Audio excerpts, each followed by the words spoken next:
नमस्कार, एक बार फिर से आप सभी का स्वागत है। इस वीडियो के माध्यम से मैं हिंदू उत्तराधिकार अधिनियम 1956 पर डिटेल में जानकारी शेयर करूंगी। यानी हिंदू उत्तराधिकार अधिनियम में किस तरह से संपत्ति को ट्रांसफर करने का अधिकार है, किस तरह वारिस को हिस्सा दिया जाता है संपत्ति में, और बेटियों को बराबर का हिस्सा मिलता है पैतृक संपत्ति में या नहीं।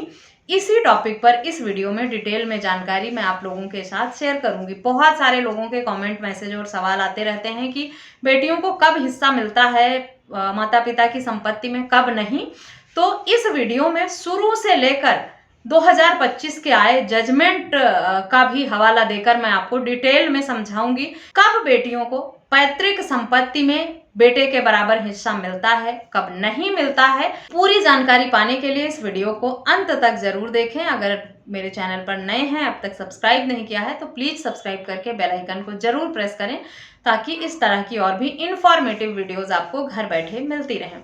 सबसे पहले बात करते हैं कि हिंदू उत्तराधिकार अधिनियम 1956 में उसमें महिलाओं को क्या हिस्सा दिया गया था। जब तक पैतृक संपत्ति का बंटवारा हिंदू उत्तराधिकार अधिनियम 1956 के अंतर्गत होता था, तब तक बेटियों को पैतृक संपत्ति में हिस्सा नहीं मिलता था। पैतृक संपत्ति में हिस्सा पाने का अधिकार था, चाहे वो विवाहित बेटी हो या अविवाहित हो, किसी भी बेटी को पैतृक संपत्ति में हिस्सा पाने का अधिकार हिंदू उत्तराधिकार अधिनियम 1956 में था ही नहीं। धीरे धीरे समय बदलता गया और समय की मांग हुई कि बेटियों को भी माता पिता के संपत्ति में हिस्सा मिलना चाहिए, क्योंकि कई बार बेटियों की शादी चलती नहीं है, उनका घर टूट जाता है, वो वापस माँ बाप के पास आकर रहना चाहती हैं या रहती हैं, या उनके पति का देहांत हो जाता है तो ससुराल वाले उन्हें घर से निकाल देते हैं। महिलाओं के साथ बड़ी तरह की समस्याएं होती हैं, जिसके बाद उन्हें वैवाहिक जीवन से तो हक अधिकार मिलता ही नहीं है, ससुराल वाले भी निकाल देते हैं और माता पिता के पास भी हिस्सा नहीं मिलता है। तो ऐसे में वो महिलाएं कहाँ जाएं, कहाँ उनका हक अधिकार रहेगा। इस बात को ध्यान में रखते हुए 2005 में इस कानून में संशोधन किया गया। 2005 में संशोधन करके ये कहा गया कि अब पैतृक संपत्ति में बेटों की तरह ही बेटियों को बराबर हिस्सा दिया जाएगा। यानी अब बेटा बेटी में पैतृक संपत्ति को लेकर किसी भी तरह का भेदभाव नहीं किया जाएगा। जिस तरह बेटों को उत्तराधिकार अधिनियम के तहत पैतृक संपत्ति में हिस्सा मिलता है, उसी तरह से बेटी को भी मिलेगा।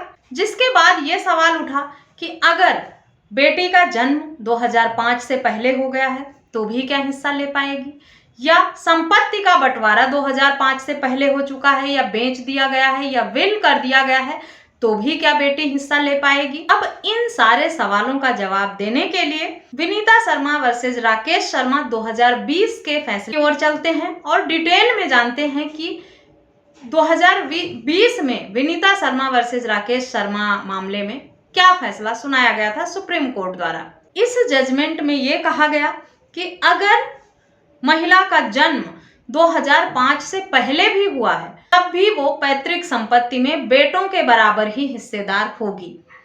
ये बात तो खत्म हो गई कि 2005 से पहले जन्मी बच्चियां भी अपने पैतृक संपत्ति में भाइयों के बराबर हिस्सा ले पाएंगी। अब रहता है कि 2005 से पहले अगर संपत्ति का बंटवारा हो गया है या बेच दी गई है संपत्ति या गिफ्ट कर दी गई है, तो ऐसे में भी क्या बेटियां क्लेम करके अपने पिता की संपत्ति में हिस्सा ले पाएंगी। इस पर कोर्ट का कहना था कि 20 दिसंबर 2004 से पहले, यानी कानून में संशोधन होने से पहले जिस संपत्ति का विभाजन हो गया है, बंटवारा हो गया है या बेच दी गई है या गिफ्ट कर दी गई है, उन संपत्ति में हिस्सा नहीं मांग सकती बेटियां। इसके साथ ही साथ बात करते हैं हिंदू सक्सेशन एक्ट के क्लॉज 6 जो है उसका सब क्लॉज ए ये कहता है कि बेटियां बराबर की हिस्सेदार होंगी। क्लॉज बी कहता है कि समान हक अधिकार दोनों को साझा करने होंगे, यानी सिर्फ हिस्सा ही नहीं मिलेगा, बेटियों को जिम्मेदारी भी बेटों की तरह ही निभानी होगी।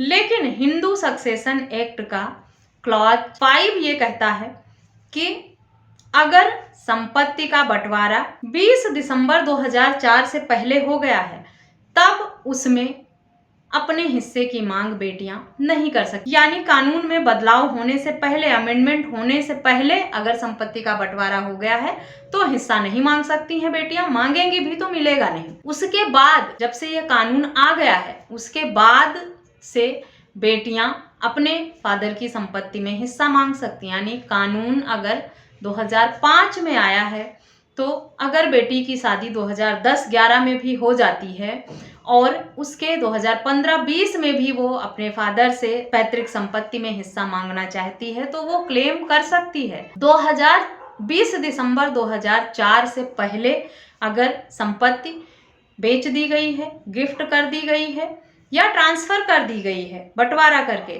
तब उन पर पुराना कानून ही लागू होगा, उन्हें नए कानून के अंतर्गत नहीं रखा जाएगा और ऐसे में बेटियां अपने पैतृक संपत्ति में हिस्सा नहीं ले पाएंगी। इसी टॉपिक पर ये जजमेंट है आज का, Praful M Bhatt and other versus Saraswati Shastri and others. ये कर्नाटक हाई कोर्ट का फैसला है और ये 27 जनवरी 2025 का आया हुआ हाल ही का जजमेंट है, जिसमें इसी तर्क पर कोर्ट ने फैसला सुनाया है कि बदले हुए कानून में सिर्फ जब से कानून आया है तभी से बेटियां हिस्सा ले पाएंगी ऐसी प्रॉपर्टी में जिसका बंटवारा नहीं हुआ है।